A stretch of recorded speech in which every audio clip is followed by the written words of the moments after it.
दोस्तों, हमारे भारतीय इतिहास में कई ऐसे रहस्य हैं जो आज तक सुलझाए नहीं जा सके हैं। इनमें से एक ऐसा रहस्य है जो पूरे विश्व को हैरान कर रहा है, और वो है जगन्नाथ मंदिर का रहस्य। तो चलिए इस रहस्य को सुलझाने का प्रयास करते हैं। कहते हैं इतिहास को कभी मिटाया नहीं जा सकता। वो इतिहास ही है जो हजारों लाखों वर्षों में घटित हुई अतीत की घटनाओं को चलचित्र की तरह हमारे सामने रूबरू करा देता है। जगन्नाथ मंदिर भारत के ओडिशा राज्य में स्थित एक हिंदू मंदिर है। जगन्नाथ मंदिर को भारत के सबसे पवित्र मंदिरों में से एक माना जाता है। जगन्नाथ मंदिर के बारे में कई रहस्य हैं। एक रहस्य ये है कि मंदिर में स्थापित मूर्तियां अधूरी क्यों हैं? मंदिर का निर्माण कैसे हुआ?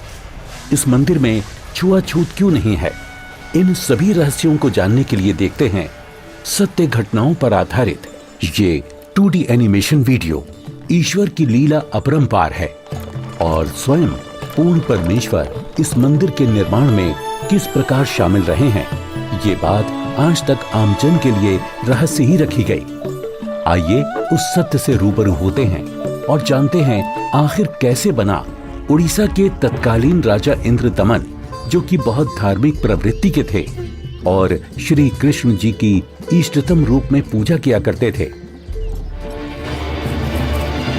एक रात जब राजा इंद्रदमन आराम फरमा रहे थे, तब श्री कृष्ण जी उनके स्वप्न में आकर दर्शन देते हैं और उनसे कहते हैं,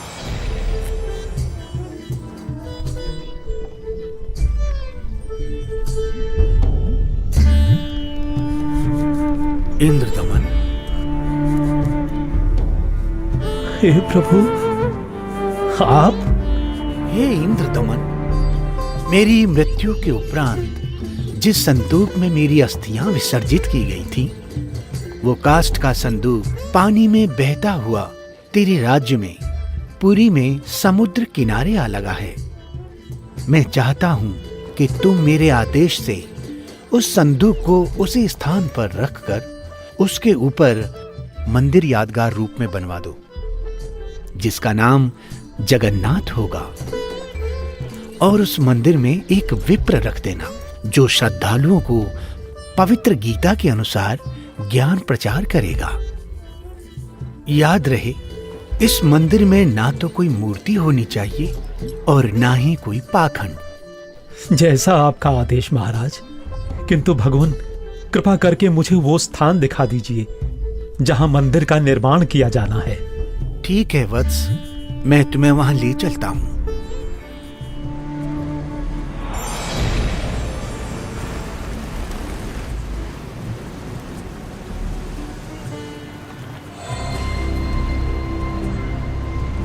इंद्रदमन, यही वह स्थान है जहां तुम्हें हमारा मंदिर बनाना है।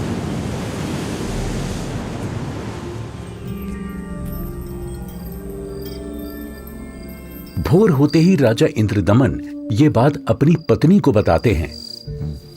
फिर उसके बाद मेरी आंख खुल गई।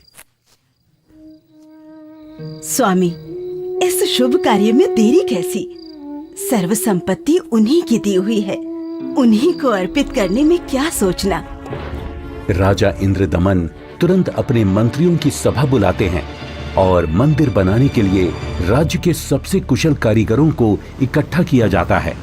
जिसके बाद सभी पुरी नामक स्थान पर पहुंच जाते हैं जहां वो संदूक तैर रहा था। उसे निकलवाकर जमीन खोदकर संदूक दबा देते हैं।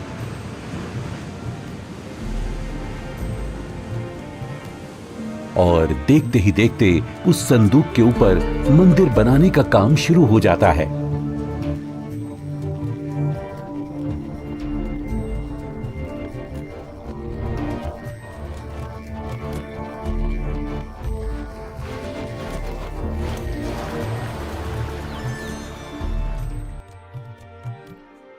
महाराज की जय हो। प्रभु श्री कृष्ण जी की दया से मंदिर बनकर तैयार है महाराज। राजन, बहुत सुंदर मंदिर बनकर तैयार हुआ है। सब श्री कृष्ण जी की कृपा। पीछे हट जाओ, पीछे हट जाओ सभी, चलो, समुद्री तूफान आ रहा है, समुद्री लहरें इतनी ऊपर उठकर हमारी तरफ आ रही हैं। लहरें बहुत तेज हैं। भागो भागो, तूफान आ गया। राजन, ये लहरें तो बहुत ऊंची हैं। हमें अतिशीघ्र यहाँ से निकलना होगा।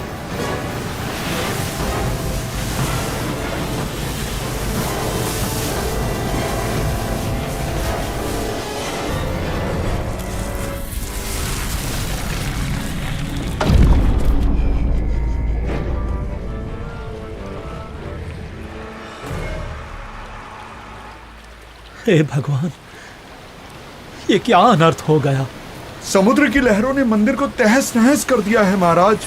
जगन्नाथ मंदिर के तैयार होते ही समुद्री लहरों का आना और मंदिर को अपने आगोश में समा लेना, ये घटना सिर्फ एक बार नहीं अपितु 5 बार घटित होती है।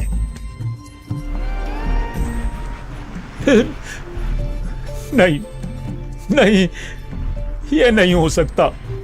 अपने आप को संभालें राजन, हौसला रखें। न जाने समुद्र मुझसे कौन से जन्म का बदला ले रहा है। मैं क्या करूं, कुछ समझ नहीं आ रहा है। राजकोष भी खाली हो चुका है। अब और मंदिर बनवाने का मेरा सामर्थ्य ही नहीं बचा। हे भगवान, यह तुच्छ जीव आपके आदेश का पालन अब नहीं कर पाएगा। मुझे माफ कर देना भगवान, माफ कर देना। राजा के 100 यत्न करने के बावजूद मंदिर नहीं बन रहा था। तब काल ब्रह्म से हुए वचन के मुताबिक सर्व सृष्टि के रचनाहार, सभी आत्माओं के जनक, दुखहर्ता कबीर प्रभु अपने निज धाम सतलोक से आकर वहां प्रकट होते हैं और एक संत रूप में राजा के दरबार में पहुंच जाते हैं।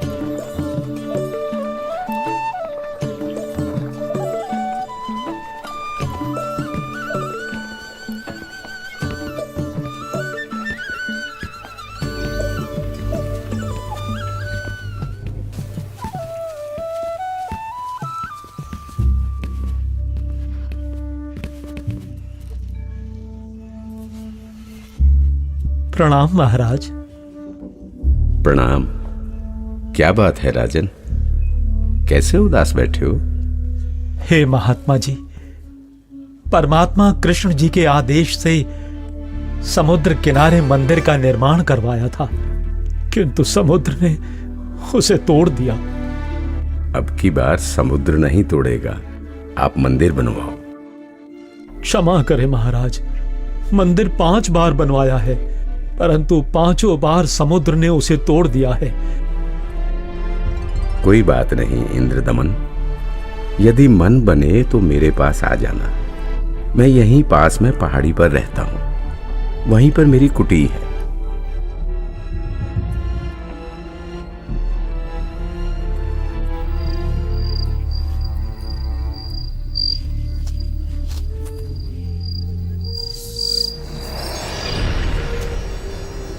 इंद्रदमन, एक बार फिर मंदिर बनवा दे। जो तेरे पास संत जी आए थे तो उन्हीं से सहायता की याचना कर ले। वो कोई मामूली संत नहीं है इंद्रदमन, उनकी भक्ति शक्ति का कोई पार पार नहीं है।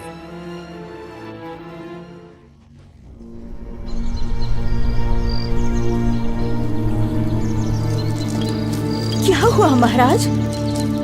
अभी अभी भगवान श्री कृष्ण जी ने दर्शन देकर मंदिर फिर से बनवाने को कहा है। अच्छा। और बताया है कि जो संत समुद्र को रोकने की बात कर रहे थे वो बहुत शक्ति युक्त हैं। मुझे उन्हीं के पास जाकर प्रार्थना करनी चाहिए। प्रभु कह रहे हैं तो आप मत चूको महाराज, प्रभु का मंदिर फिर बनवा दो। बनवाना तो मैं भी चाहता हूँ, किंतु अब तो राजकोष भी खाली हो चुका है। इस वक्त मैं धर्म संकट में फंस चुका हूँ। यदि मंदिर नहीं बनवाऊंगा तो प्रभु अप्रसन्न हो जाएंगे और मंदिर बनवाने के लिए धन भी शेष नहीं रहा। स्वामी, आप चिंतित ना हो।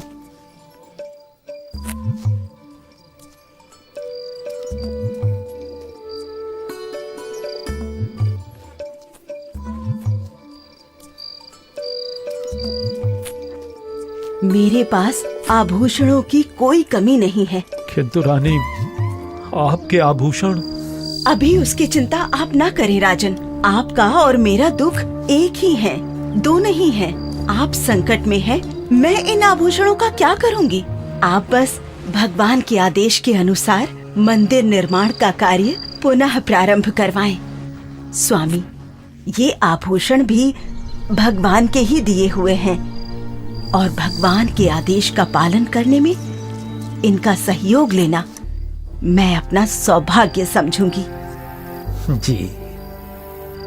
सुबह उठते ही राजा इंद्रदमन अपने महामंत्री को बुलाकर भगवान श्री कृष्ण जी के आदेश के बारे में बताते हैं। आप जाइए और मंदिर कार्य पुनः प्रारंभ कराने की तैयारी करें।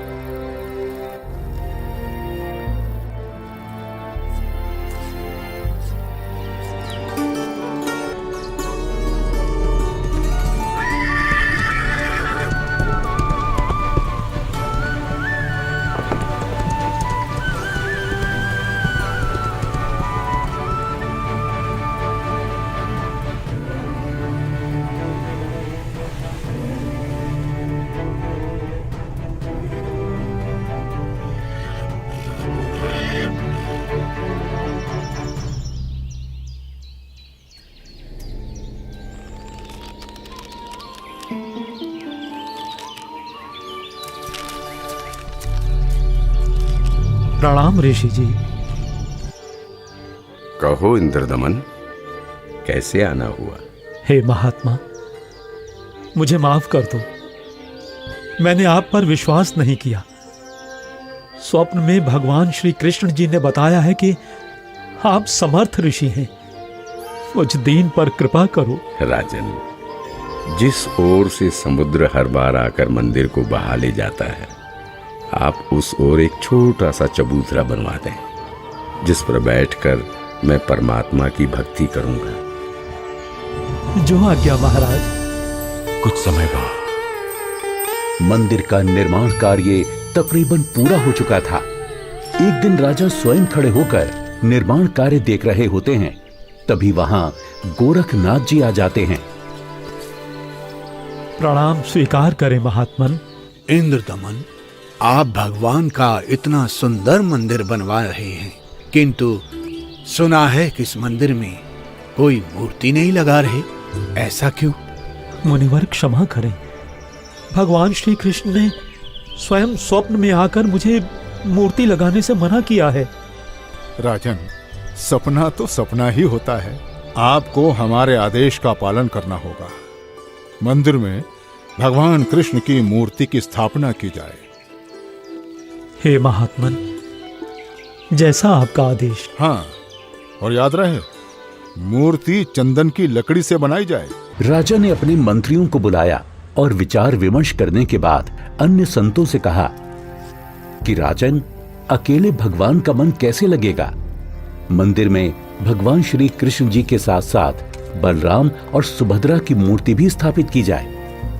राजा ने मूर्ति बनाने के लिए एक कुशल कारीगर ढूंढने की बात कही।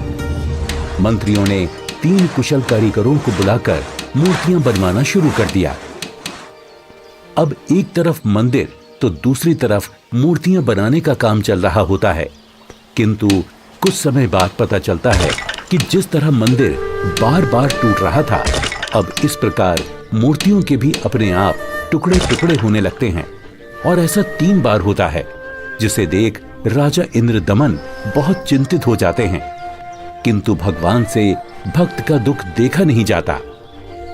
इसलिए एक दिन जब राजा अपने दरबार में बैठे होते हैं और पूरा दरबार बिल्कुल शांत होता है, सबके सब इसी चिंता में होते हैं कि करें तो क्या करें।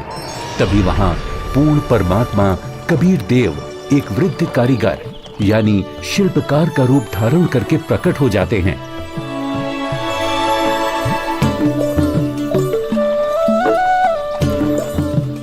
राजा से कहो कि मैं एक शिल्पकार हूँ और मूर्ति बनाना बड़े अच्छे से जानता हूँ।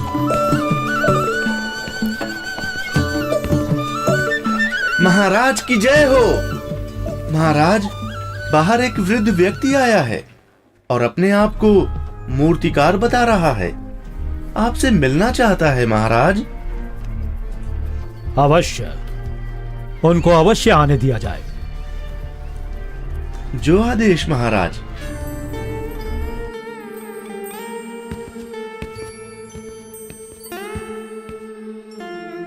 ये कारीगर तो बड़ा अनुभवी लगता है।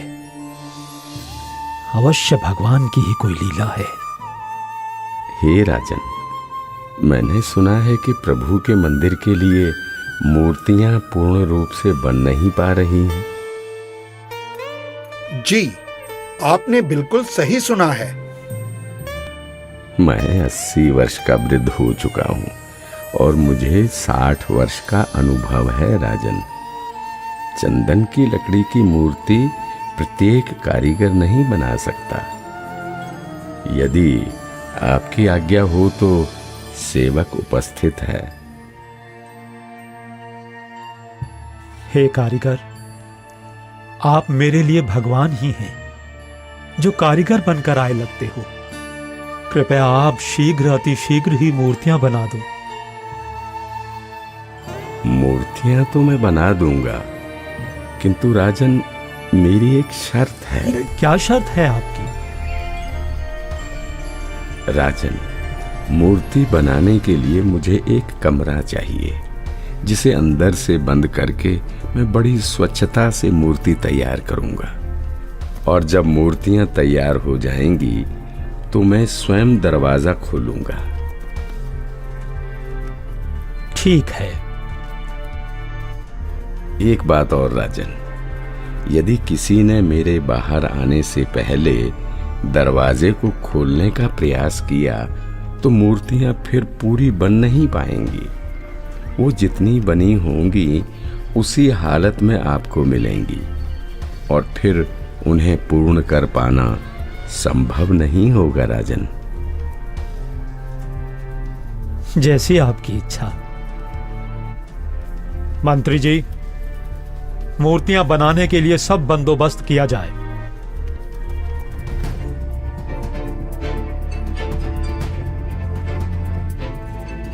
प्रणाम महात्मा जी। इंद्रदमन, मूर्तियां बनवाई क्या? आपकी आज्ञा का पालन पूर्ण रूप से किया गया है महात्मा जी, परंतु मेरा दुर्भाग्य है कि मूर्तियां बन नहीं पा रही हैं। बनते बनते ही सबके टुकड़े टुकड़े हो जाते हैं। मूर्तियां अवश्य बनवानी है राजन, आप बनवाओ। मैं देखता हूं कैसे टूटती है मूर्ति। हे नाथ जी, प्रयत्न किया जा रहा है। प्रभु का भेजा एक अनुभवी कारीगर बंद कमरे में मूर्तियां बना रहा है।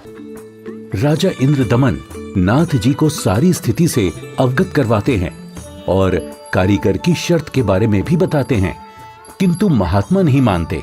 वो मूर्तियां देखने की जिद करने लगते हैं और राजा के मना करने के बावजूद भी उस कमरे के सामने पहुंच जाते हैं जहां मूर्ति बनाने का काम चल रहा होता है।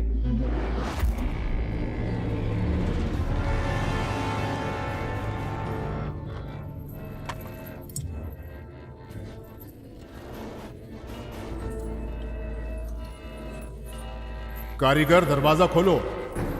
दरवाजा खोलो कारीगर। मैं कहता हूं दरवाजा खोलो कारीगर, हमें मूर्तियां देखनी हैं।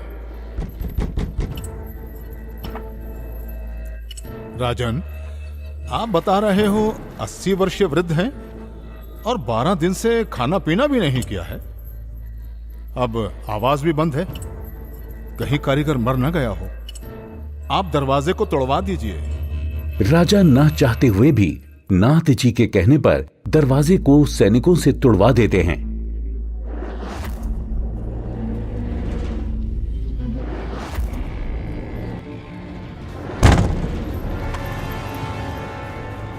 दरवाजा खुलने पर अंदर कोई कारीगर नहीं मिलता। वहां श्री कृष्ण, बलराम और सुभद्रा जी की 3 मूर्तियां रखी होती हैं, परंतु उन मूर्तियों के हाथ और पैर के पंजे नहीं बन पाए थे। ये देखकर सभी चौंक जाते हैं। हे भगवान, वो बुजुर्ग कारीगर तो यहां है ही नहीं। इसका मतलब वो कोई साधारण व्यक्ति नहीं थे, बल्कि स्वयं भगवान ही थे। मंदिर का निर्माण पूरा हो चुका है। अब इन्हीं मूर्तियों को भगवान की इच्छा समझकर मंदिर में स्थापित करवा दो राजन। हो सकता है प्रभु को यही स्वीकार हो। लगता है श्री कृष्ण ही स्वयं मूर्तियां बनाकर गए हैं। मंदिर का निर्माण कार्य संपन्न हो चुका था। अब बारी थी तो मूर्तियों में प्राण प्रतिष्ठा की, जिसके लिए राजा, रानी, मंत्री, महामंत्री और काफी संख्या में पंडित ब्राह्मण मंदिर के सामने पहुंच जाते हैं।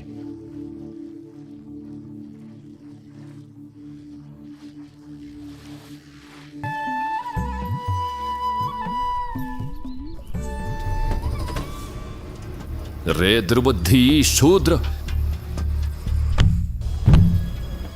अपवित्र! देखता नहीं मंदिर का द्वार अपवित्र कर दिया तूने। ये क्या हो गया? शूद्र कैसे बन गई? भगवान, ये कैसे हो गया? ये कैसे हो गया भगवान? कैसे हो गया? प्रभु क्षुब्ध हो गई हैं क्योंकि मुख्य द्वार को उस शूद्र ने अशुद्ध कर दिया है, इसलिए सब मूर्तियों ने शूद्र रूप धारण कर लिया। बहुत बड़ा अनिष्ट हो गया राजन। कुछ समय उपरांत देखते ही देखते मूर्तियां अपने वास्तविक रूप में आ जाती हैं, जिसके बाद पंडित कई बार गंगा जल छिड़ककर मूर्तियों को शुद्ध करने का उपक्रम करते हैं। मूर्ति स्थापना के कुछ दिन बाद अचानक समुद्री तूफान आ जाता है और समुद्री लहरें लगभग 40 फीट ऊंची उठकर बहुत तेज वेग में मंदिर की ओर चल पड़ती हैं। सभी आपस में बातें करने लगते हैं। लगता है अब की बार भी समुद्र मंदिर को नष्ट कर देगा। अरे ये क्या? संत जी अभी भी वहीं पर बैठे हैं। अरे कोई उठाओ उनको वहां से। सभी चिल्लाते हैं, हट जाओ, हट जाओ, हट जाओ, वहां से पीछे हट जाओ, समुद्री तूफान आ रहा है। हट जाओ, हट जाओ, वहां से पीछे आ जाओ, महात्मा जी, पीछे आ जाओ। अरे अरे अरे अरे अरे ये क्या हो गया? ये क्या हो गया? ये क्या हो गया? अरे क्या हो गया? महात्मा जी ने पानी को वहीं पर रोक दिया है राजन। लगता है अब की बार मंदिर बच जाएगा। महात्मा अवश्य ही कोई परम शक्ति युक्त है।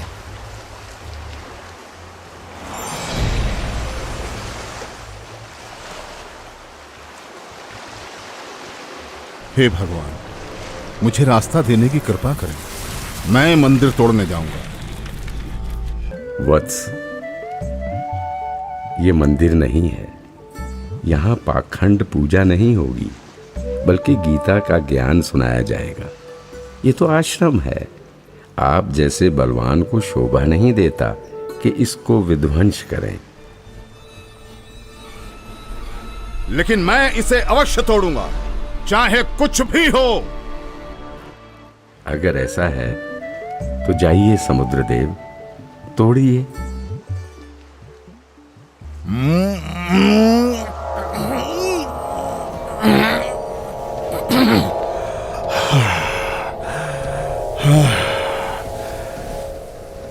मैं आपकी शक्ति के आगे विवश हूं स्वामी।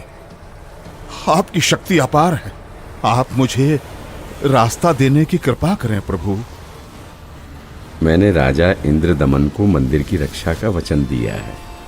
मैं मार्ग से नहीं हट सकता समुद्रदेव। आप ऐसा कुकृत्य क्यों करना चाहते हैं? जब ये कृष्ण त्रेता में श्री राम बनकर आए थे, तब इन्होंने लंका जाने के लिए मुझे अग्नि बाण दिखाए और मुझे भला बुरा कहकर अपमानित कर रास्ता मांगा था। लक्ष्मण, मेरा अग्नि बाण दो। लातों के भूत बातों से नहीं मानते। मैं ये मंदिर तोड़कर उसका प्रतिशोध लेना चाहता हूं। समुद्रदेव, प्रतिशोध तो आप पहले ही ले चुके हो। आपने तो समस्त द्वारिका पहले ही डुबो दी है। जी नहीं, अभी वो पूर्ण रूप से नहीं डूबी।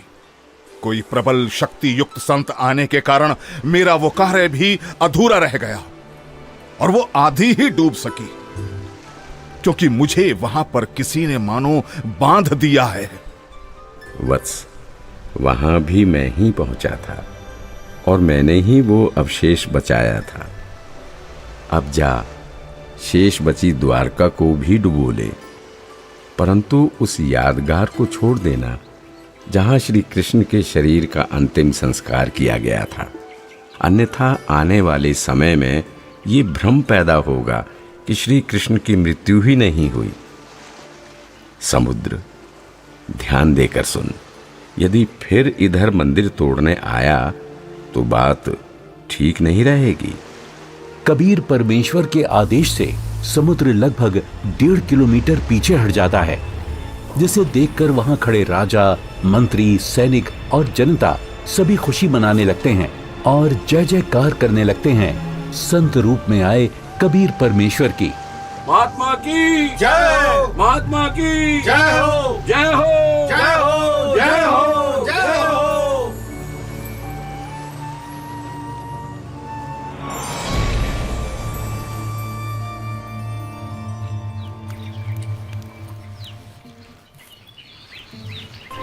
पंडित जी, सब कुछ करके देख लिया। आपका कुष्ठ रोग तो बढ़ता ही जा रहा है। भगवान, हे परमेश्वर, ये क्या हो गया? हे प्रभु, कष्ट हरो महाराज, क्षमा करो महाराज। पता नहीं मुझे किस पाप का प्रायश्चित करना पड़ रहा है। गलती क्षमा करो प्रभु, गलती क्षमा करो।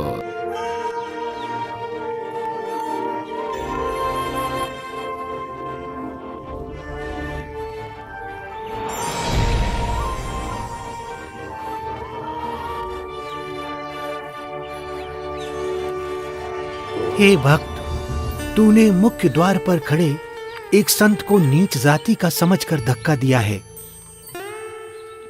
क्षमा करो महाराज, आगे से ऐसी भूल कभी नहीं होगी।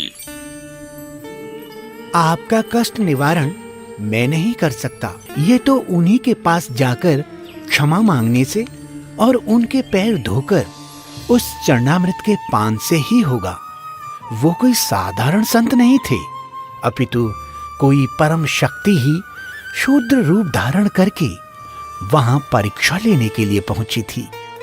यदि वो आपको हृदय से क्षमा कर देंगे तो ही आपका कष्ट निवारण संभव है, अन्यथा नहीं।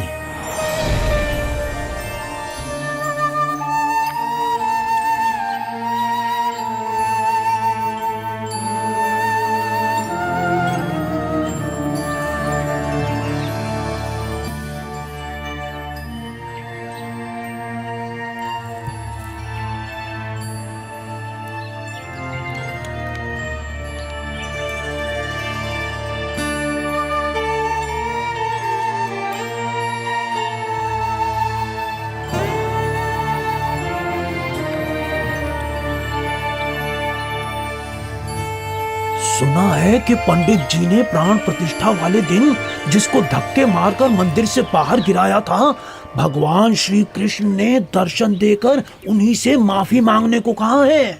अच्छा? हाँ, मुनि की खोज सभी कर रहे हैं ताकि पंडित जी का कोढ़ का रोग ठीक हो सके।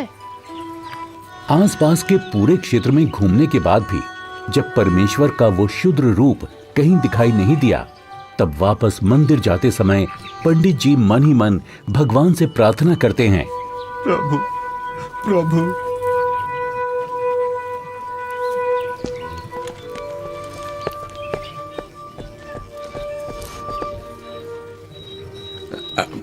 अरे रुकिए पंडित जी, मैं शूद्र हूं, मेरे नजदीक मत आइए, आप भी अशुद्ध हो जाएंगे। आप ऐसा न बोले, मैं बहुत शर्मिंदा हूं भगवान। परवरदिगार, मेरा दोष क्षमा कीजिए, मुझ पर दया कीजिए करुणानिधि। क्या बात है पंडित जी, आप क्यों विलाप कर रहे हैं? महाराज, उस दिन मुझसे बहुत बड़ी भूल हो गई, मुझे क्षमा कर दीजिए प्रभु। ये नीच प्राणी प्रायश्चित करना चाहता है,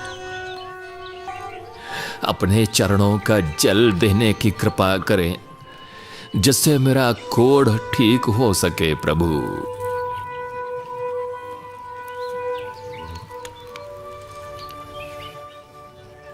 हे ब्राह्मण, इसे 40 दिन तक पीना तथा जल में डालकर स्नान करना। आज से 40वें दिन तुम्हारा कुष्ठ रोग समाप्त हो जाएगा। अब से भविष्य में इस जगन्नाथ मंदिर में किसी ने भी छुआछूत की तो उसकी भी यही दशा होगी, दंड का भागी होगा। जी महाराज, जी महाराज। जी महाराज, इस मंदिर में हम कभी छुआछूत नहीं करेंगे, नहीं करेंगे। आशीर्वाद है बच्चों।